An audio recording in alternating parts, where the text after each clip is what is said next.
Hi, this is Stephanie Lotvin of Tellybean Knits, and today I'm going to demonstrate how to work German short rows, which is the short row method that I recommend using in the neckline shaping of my new tee pattern.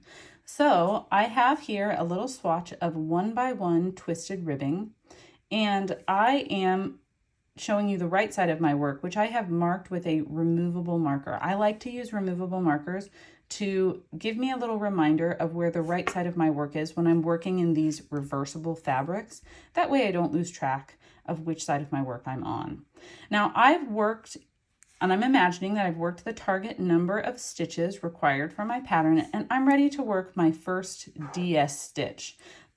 The last stitch that I worked was a purl stitch, so the yarn is currently on the right side of my work. I'm going to turn my work to a wrong side row. Now I'm ready to work the DS. I'm going to bring my yarn to the front of my work between my needles, and I'm going to slip the first stitch from my left hand needle to my right hand needle purlwise. Now I'm going to take my working yarn and I'm going to bring it up and over the top of my needle to create this double stitch. Do you see those two legs that are created by bringing that yarn up and over? 1, 2. Okay, and I'm going to pull that yarn just a little bit tight as I bring my stitch or my working yarn to the front of my work, because I'm ready to work a purl through the back loop for this particular twisted ribbing.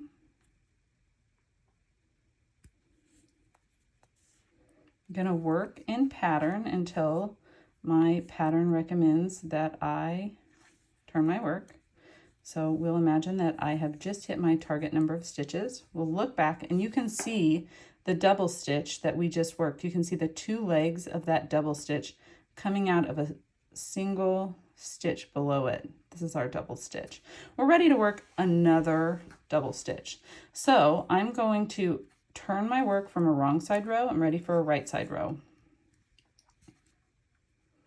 Now this time, my working yarn is already at the front of my work. That's where I want my working yarn to be whenever I start a double stitch. So I'm going to keep my working yarn at the front of my work.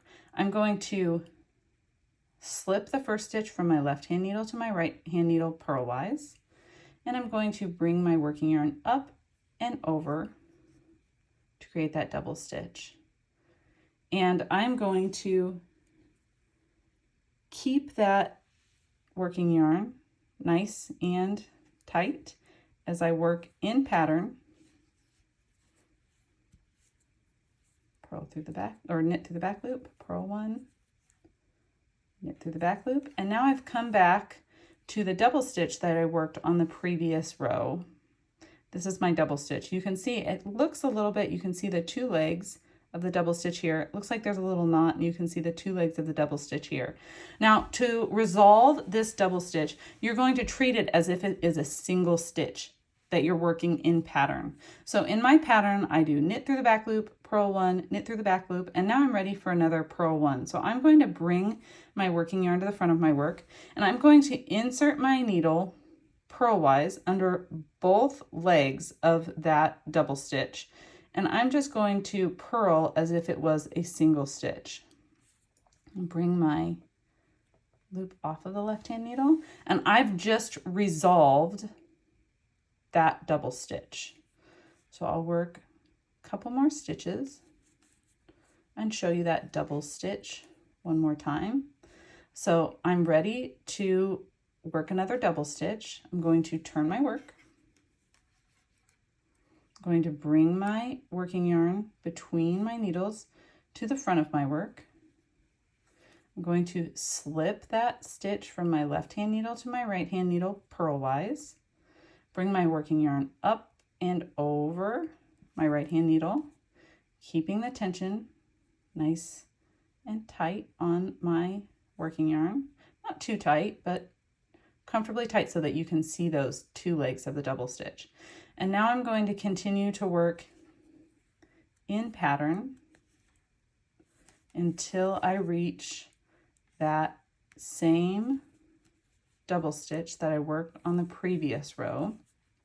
If you have any trouble keeping track of your double stitches, I would recommend placing a removable marker in those double stitches so that as you come back to them, you make sure that you're resolving them as if they're a single stitch. So I am almost to my double stitch. Got one more purl through the back loop to work.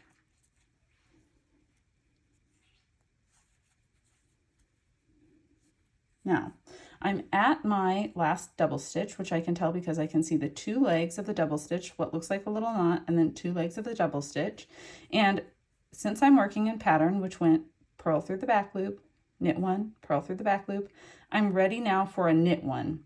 And I like to take my index finger and just roll that little knot to the back of my left-hand needle, and I'm going to treat this double stitch as if it was a single stitch. I'm going to insert my needle knitwise into both legs of the double stitch, and I'm going to knit that double stitch and bring it off of my left-hand needle. And that is how you resolve the double stitches that you have used to create German short rows, which you'll use for the neckline shaping on my new T pattern. I hope that you enjoyed the tutorial. Thank you so much for watching, and have fun with your German short rows.